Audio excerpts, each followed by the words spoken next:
Hi, everyone. Hope you can hear me. Thanks for coming over from the other session, or if you've just joined us, missed the keynote, which would have been a shame. You should watch the recording if you did miss the keynote. Welcome to Paul Murphy, who's going to talk about DAM and his work with UEFA during the Euro 2020. I know I watched a lot of that, even though I just really for the social aspects. I'm not much of a football fan, to be honest, but I really enjoyed seeing many people again as we all came together for the Euro tournament this year. So I'll just hand it right over to Paul. Paul.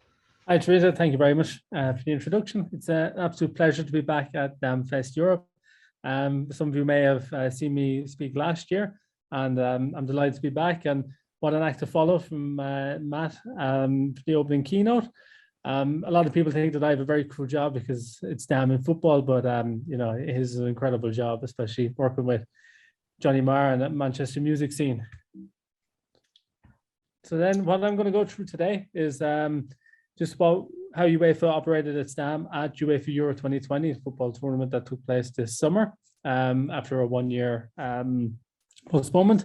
So I'll just give a bit of background because I'm sure not everybody here is a football fan or knows too much about it. So just give some information about UEFA, the tournament itself, and my own background.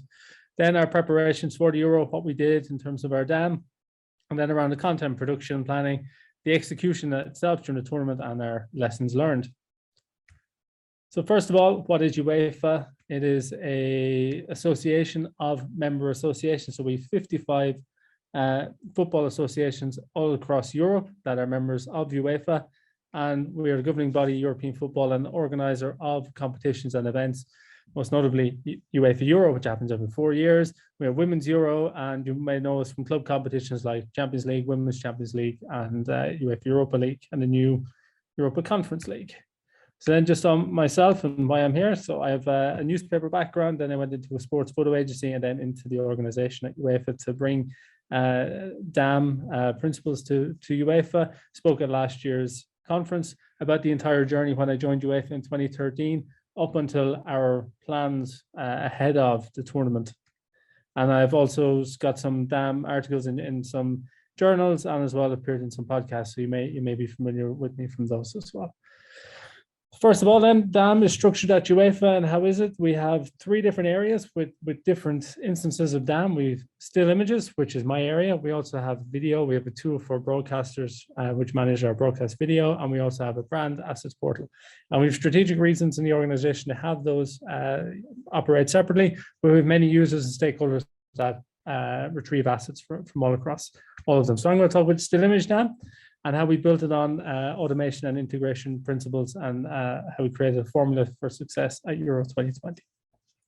And we did that by marrying all of our assets to official UEFA data so that we could build quite a comprehensive engine that would, with business rules, to make all of our content flow from pitch side to stakeholders without any delays. Then on Euro 2020 itself, why was it so significant? It was originally obviously planned for 2020, and it would have been the 60th anniversary of the first European Championships.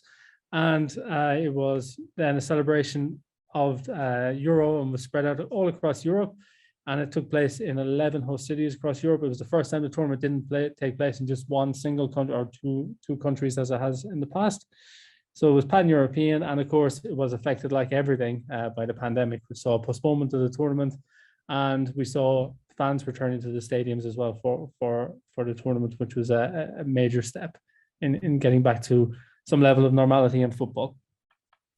So then on to our preparations. We had a pause in football, and during that time, some unprecedented pause since 1955. Football had always been moving in Europe and at UEFA, and we had this pause in 2020, which allowed us to, let's say, hit the fast forward button in our DAM. And like what Teresa mentioned in the opening keynote before Matt spoke about pandemic preparedness, about how we should look at our processes and look internally at what we do and do some research into how we work.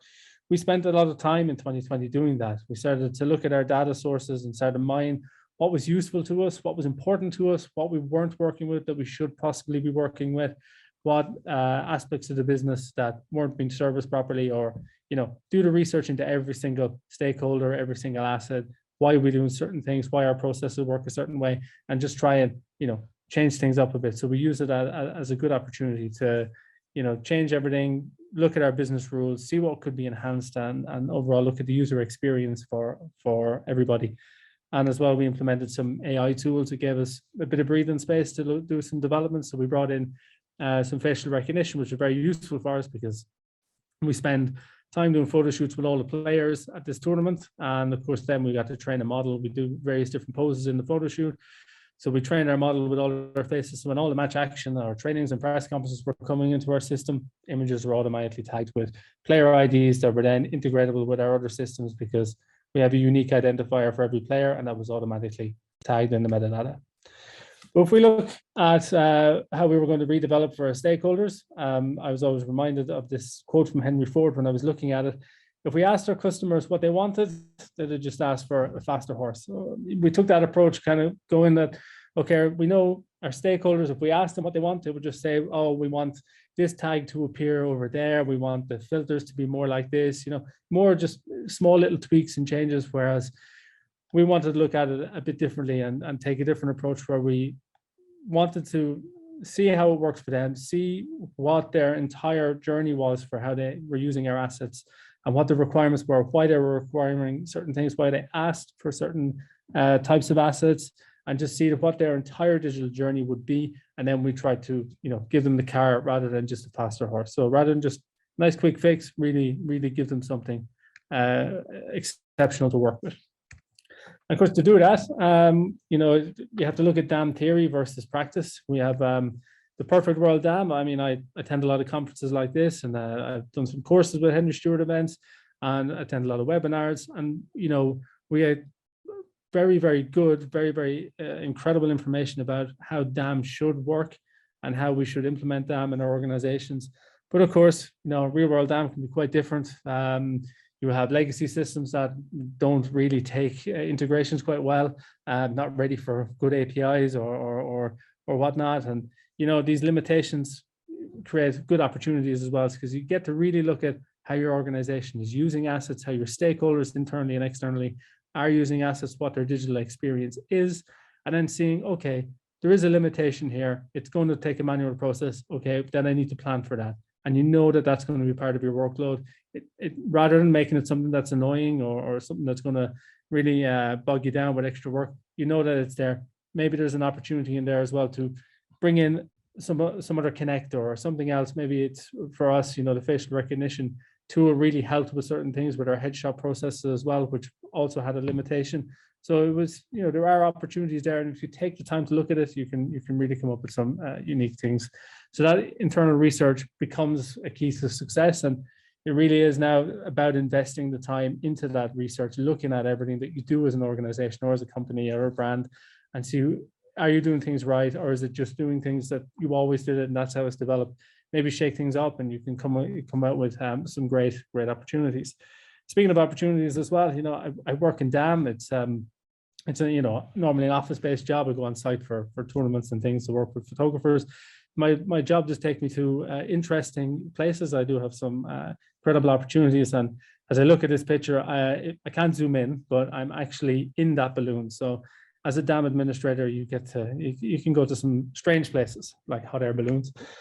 Then, as I mentioned, into that research, really get to know your stakeholders, get to know their needs, and put yourself in their shoes. Put yourself in the shoes of every user, be it somebody internally working in publications, a commercial partner externally.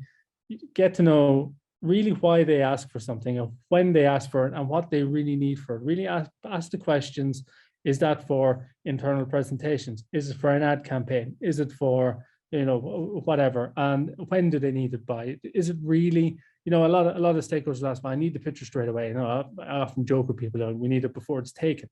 But, do they really need it in the instance? Do they need it 5 minutes after full time in a football game? Or are they going to be using that 3 months later? Really know exactly what the purpose of that asset is, know exactly what the needs are. So there you can give each stakeholder the perfect experience with them. Now, the measure of success, I always joke with my colleagues in the team, is that if my phone is kept silent. So if my phone rings, it means we've done a good job. So if this happens, it means we're in a bit of trouble. But Euro 2020 was my third Euro. I was on my own, managing the assets in 2012, and then 2016 we had a bit of a picture desk, and then we grew for Euro 2020. But in Euro 2016, we had brought in the dam a few years before. It wasn't perfect. My phone rang, I would say, quite a lot. I'm not going to say every day or multiple times a day, but we would have sponsors calling to say that they couldn't see assets. The assets had arrived, but they weren't tagged correctly with the match or with their let's say keywords, so that it wasn't filtering into their front end properly. So we faced a lot of issues around then, which obviously was a learning experience, and we were able to bring that when we looked at Euro 2020. At UEFA as well, we have yearly club competitions, and they're not small competitions. We have massive stakeholders as well. There's a lot of pressure to deliver. So we get to, always look at how we are working and make sure that essentially the phone stays silent, which means that everybody's happy and we're doing a good job. Know your content, absolutely very important. It's a driving force for automation. When I talk about the headshots and facial recognition earlier, we also have all of our match content. We have pre-match build-up. We are doing, concession stands that have some commercial partner activities. We have a youth program which has kids arriving at the stadium to be part of the opening ceremonies. We have a lot of things that are going on behind the scenes. Even as well, we were doing produced some assets around the return to play protocols, we call it internally, but around the COVID testing and things like that as well. So we need to know all the purposes for all of those assets, why we were shooting, where it needs to go, when it needs to go there. And let's say it could be one photographer has a brief that's capturing all these various different elements. They need to be instructed quite well on what needs to come to us and when. So we need to understand that purpose of every single asset before it's created, before it goes to the brief, before it goes to the photographer. You as an administrator need to know every piece of content you're planning for, and to know where it needs to go and why. So, and to do, and then with that knowledge, you can build a rules engine based on what you know and what you plan. And it's it's that car for those who wanted just a faster horse. Then, as we look at countdown to kickoff, is a phrase we use at UEFA quite often on match day, as we have our schedule of what's going to happen before the game kicks off. And that was for us a few months that led up to the tournament, and how we were going to bring everything together on the pitch, all of those plans, all of that knowledge that we had amassed, the developments that we had done in our dam, and we turned all the use cases into set pieces. We mapped out everything from start to finish, why certain use cases existed and where assets need to go, when they need to go there, who was going to be taking it, and why it was being done in a certain way. And that way we could also look at best practice in terms of efficiency, going, okay, well, we had 3 photographers in this stadium. We knew where they were going to be positioned and who was going to be able to produce each piece of content, and then be able to brief them directly to say, okay, this is your remit for that game, this is your remit, etc., etc. Then on to that brief, a colleague, Fernando, produced, I think, a book that would be worthy of many awards. It's quite incredibly detailed. It had every single requirement from all of our stakeholders, really put together in a manageable format, so that often we produced briefs in the past where photographers would look at it and almost needs medication after reading it, trying to figure out how am I going to shoot all of these things. So the brief was done in such an incredible way that it was very digestible for our massive team of photographers. And then we also presented it to them in workshops to make sure that everybody understood that they were part of a team that were producing all of this content, rather than each individual was expected to shoot everything. On that team, we were 40 photographers, and we had 3 managers and 4 editors. So the 40 photographers were working on site in venues in those 11 host cities for 51 matches, and the 3 managers and 4 editors, we were all in a work from home scenario. We also produced 24 squad access days in advance of the first game. So we went to each team and produced a lot of standard headshots and creative images on 2 different backdrops that many of you will probably have seen, won't have realized that we shot it. And we licensed them to media. They were used by broadcasters, they were used by commercial partners, ourselves, UEFA, on our native and social platforms as well. And these were photo shoots that lasted us throughout the tournament and are still being used. So we go to the teams once, we take all of our content, and then we don't see them again until they're in the stadium.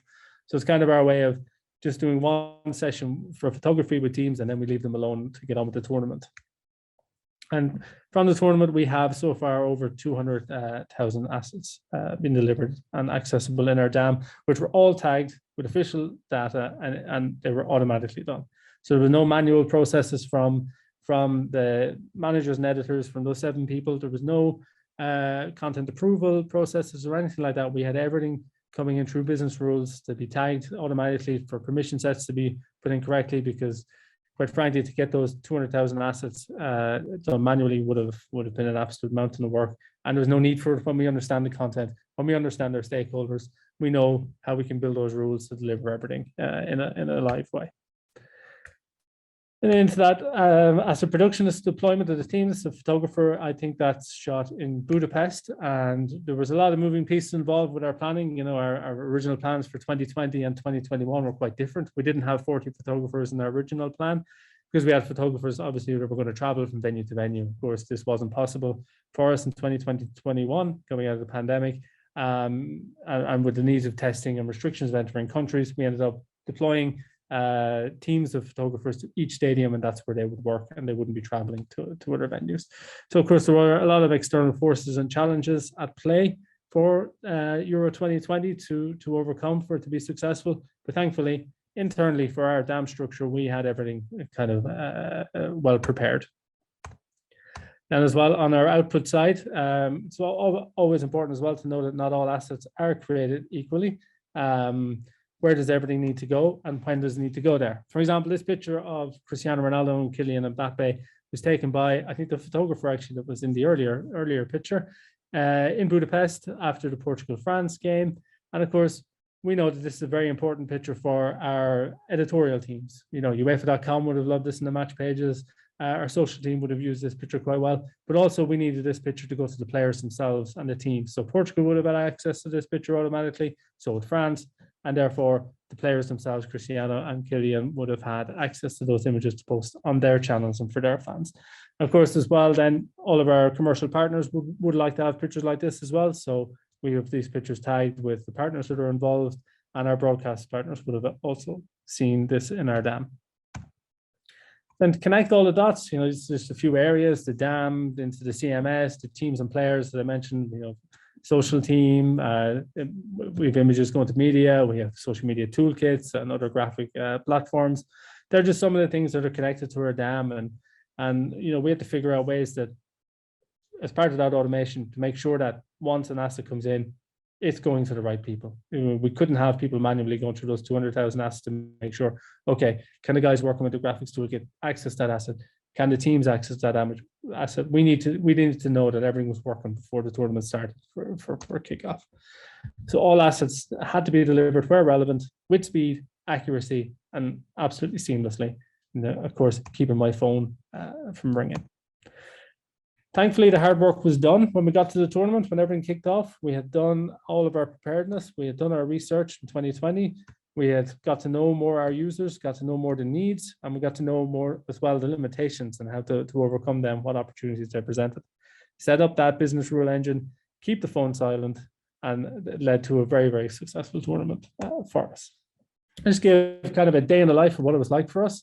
As dam managers, we had a morning management meeting just to, you know, to make sure that what was being filtered down from top level about the tournament, what was going on, you know, just to make sure that we were abreast of all the information about the organization and what was happening in each city in that day. An overview of the dam, what came in overnight, the non-live content, what was in, what wasn't, just to make sure we had an eye on things. A WhatsApp coordination, we had a group going with each set of city photographers. So we had 11 groups for the 11 cities. We also had an editors group, so to make sure that obviously we were coordinating everything. Everybody had all the latest information, anything that was specific to a match that was coming up, or a press conference, or a training, or another event in the city, that we were spreading the latest information to everybody. Then, of course, we had the live matches. Mostly in the group stage, there was 3 per day. At the end, it was 4 per day. But thankfully, towards the end of the tournament, we were lucky to only have 1 per day, which was very welcome when it came along. And then, of course, we had live match day -1s, as we call it, in the organization. So that would have been the trainings and press conferences, of the following day's matches. So when we had those 4 live matches, we would have had the next day's 4 match day -1s, which was 4. Maths isn't my strong point, and that's why I work in pictures. But we would have had 8 teams worth of match day -1s plus the 4 matches of live events. So that would have been 12 live events in one day, not to mention some other things that could have been happening around the tournament as well coming to us. So a lot to manage, a lot of assets coming in, and that's why we had to have so much automation in place. Then we had to look after that non-live content ingestions. Many of the photographers would have sent in things overnight, and that would have come in to us the next day or a couple of days later. But we also had to make sure that that content wasn't coming during live events that would have maybe hindered our system or something like that. That, you know, we wanted our tagging engine to make sure it was working on really important live content. So we planned very well with our suppliers that non-live content, although it needed to come in a timely way to meet each individual requirements of the stakeholders, we managed that quite well, and we made it a priority to make sure it was coming in at times it didn't impact the really live, the really here and now content that was incredibly important. And overall, we had a quality control just to make sure as well, as part of our overview daily, that everything was going to plan, and we were ticking off the list, the brief as we went along, and of course, preparing for the next day. Work from home obviously provided some challenges. In 2012 and 2016, I was in the International Broadcast Centre, but in 2020, we were in home offices, and here's a look at mine. Thankfully, I had some local IT help and support with me all the time to help me through any issues, but it presented its own technological challenges, of course. But we did deliver what we call Fast Path, which was a way of getting assets from pitch side to fan in record-breaking times. Used to be 15 minutes for UEFA match to get content from pitch side to fan. In Euro 2016, we got to 29 seconds. We got it down to 19 seconds. So for that, the system had to be perfect, and we eliminated human error where possible from our workflows. On that Fast Path, as I mentioned, action to fan pre-2016, 15 minutes, 29 seconds at Euro 2016. And even though none of us expected it to work so fast at 2020, we actually did beat that time, even using home networks for our editors, and we got it to 19 seconds. So a record breaker. And the best part of Euro 2020 was stress-free delivery. So as I mentioned, all that work paid off when we saw players like Harry Kane and Cristiano Ronaldo posting images and assets that came through our system to them. So that was absolutely fantastic. What success looked like for us is we had incredible teamwork. We delivered all those 200,000 plus assets as required.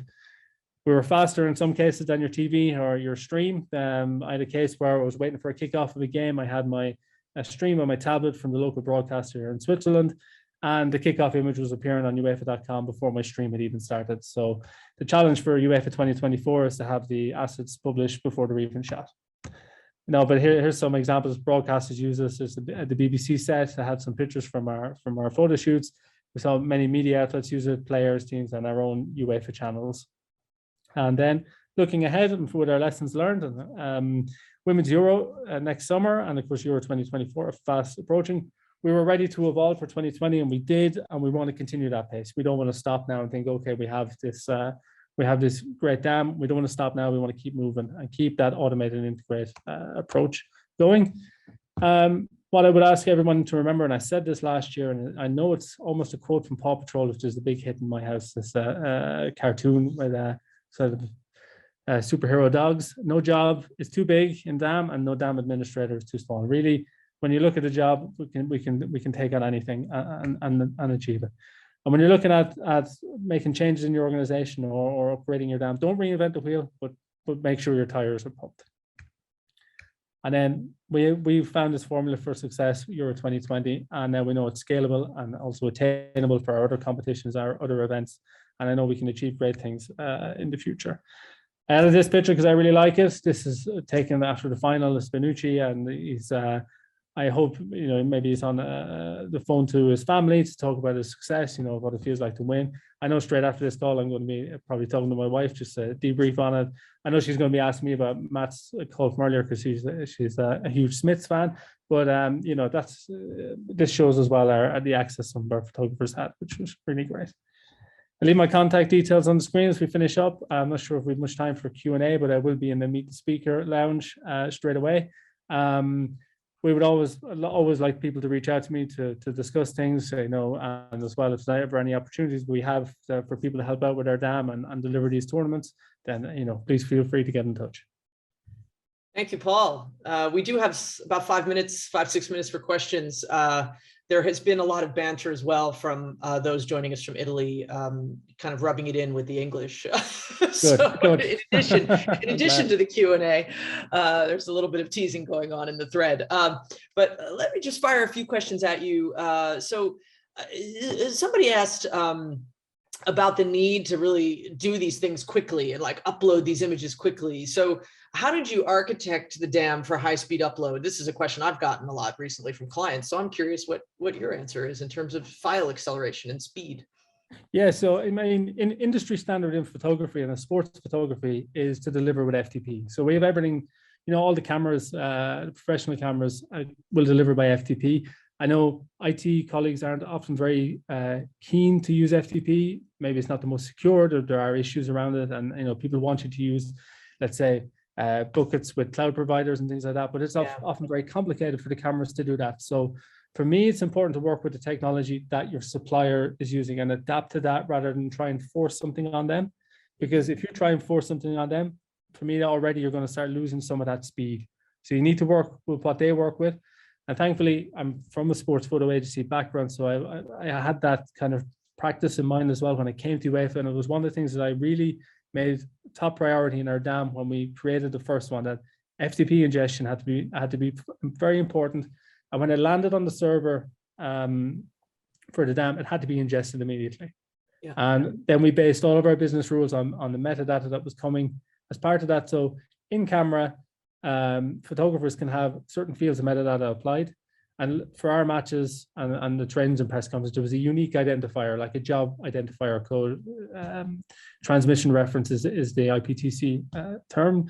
And we knew that was unique for every match. Each photographer at that match working for us was using that code. So we built our entire engine on that to tag it. So we had all of our match info, stadium info, the teams info, all of that tagging could happen straight away. Excellent. So even if we got it directly from camera, we would have probably 16 pieces of metadata automatically applied. And that makes it searchable. And then when you put the facial recognition on top of that, boom. Yeah. It's great. So that really speeds it up, doesn't it? Yeah, really, really efficient. A couple of questions about the tagging when you were talking about tagging players and such. And so a couple of people asked about how does it work, for example, with similar or identical looking players. So somebody's mentioning Jacob Murphy and Josh Murphy. Is there sort of an instance? Did you have to QA it? How do you deal with that? Yeah, of course. We when we first started using the AI tool, it was a big concern of mine as well. And we also have fathers and sons as well that have played for national teams that would have the same name but a different ID in our system. And that was another thing we had to manage. People with the same name, not only similar looks, to make sure that it was also tagging correctly. Straight away, we were very, very impressed by out of the box what the tool was doing for us and what the AI was capable of. And what we did was we did these photo shoots with players, and we had really, we could a photo shoot with 25 players, we could have 1,000 assets out of. So there really was a lot of different variations of each player. And of course, we sent everything into the database for the machine to learn what the face was like. So that was in order to make sure that we had this good quality control on that for the major tournament. But we do face issues like that when we have other competitions, players in different tournaments that we don't get these prolonged photo shoots with, and we're just relying on one headshot to train the model. We do have those issues, and that is there, and that's why these are the things we sort of manage in our dam, our quality control, rather than approving each piece of content. It's just to make sure that things are working. And when we do see an issue, it's just a case of retagging it, and also knowing that these players are wrong, not wrong, but not being identified properly. Mm-hmm. Let's get more sample images into the database to try and improve the machine learning on that. Yeah. The more you teach it, the better it does, right? Yeah. Question around how long do you keep your assets? Somebody wants to know, are all assets kept forever, or are there sort of selection criteria to decide what you keep and what goes into the archive? That's a very important question. And I think it comes down as well to resources that you have available. When I came in 2013, I had these 11 archives that I brought into one dam. So it was, let's bring everything in, and we don't worry about what we have to get rid of. We just bring everything in, and then we go from there.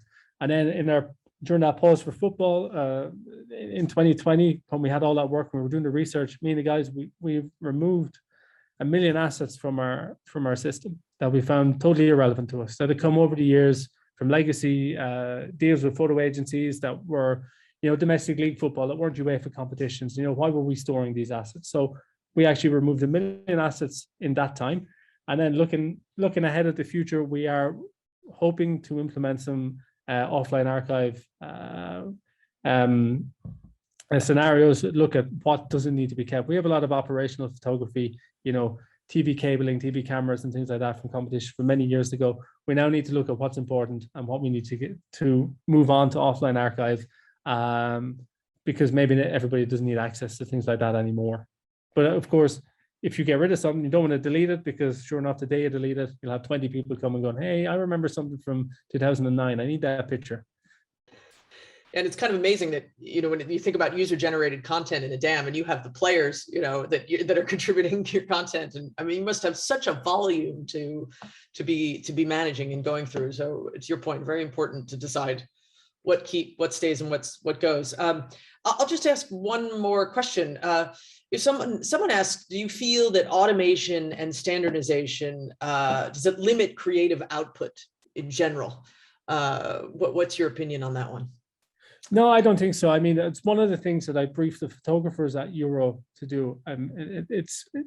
We wanted to free them up to actually be creative and actually spend some time, shooting the match editorially, get us creative content of the players. We didn't make it very strict on, we need 10 photos of Ronaldo, we need 20 photos of this player. It was nothing like that. I mean, in terms of when it was the match itself, we wanted them to show off.